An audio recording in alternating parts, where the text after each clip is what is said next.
Ngayon po, nalaman ko na may cyst po ako sa ovary. Siyempre, bilang nanay, takot pa ako mamatay.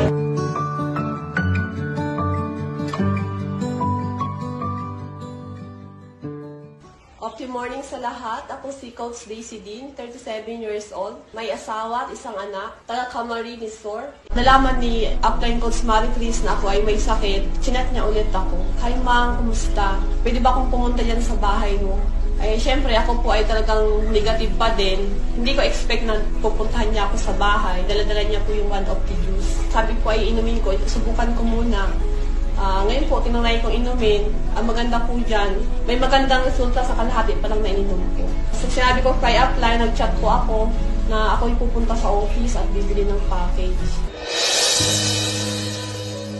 Nagpa-check up po ako dahil sa lagi na nananakit ngayon po siya kapag mayroon ako. Pagkatapos kong i-trans-B, ngayon po nalaman ko na may cyst po ako sa ovary.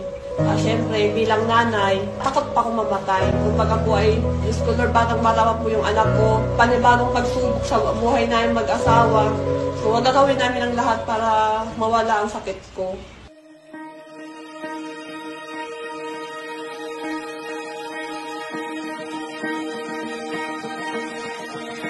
Unang buwan na pagpapainom ko ng Opti-Juice, mayroon po siya improvement. Lumiit po yung mga cyst ko. After 1.5 months, nagpa-trans-B ulit ako. Sabi ng aking OB-GYN, Ma, may improvement po yung iyong mga cyst lumiit. Yun ang pinaka-blessed na araw na natanggap ko. Kasi nung sinabi sa akin ng OB-GYN ko, Ma'am, congratulations. Nawala na po yung cyst mo sa ovary. Doon pa lang po ay talagang tuwang-tuwa po ako. Kaya sabi ko kay Lord, thank you po. At si Opti ang binigay mo sa akin. Hindi na po ako naoperahan. At yung anak ko na hikain, pinatry ko din po siya ng Opti. Hanggang sa tuloy-tuloy ang pag-inom na pansin namin na hindi na po siya sinusumpong.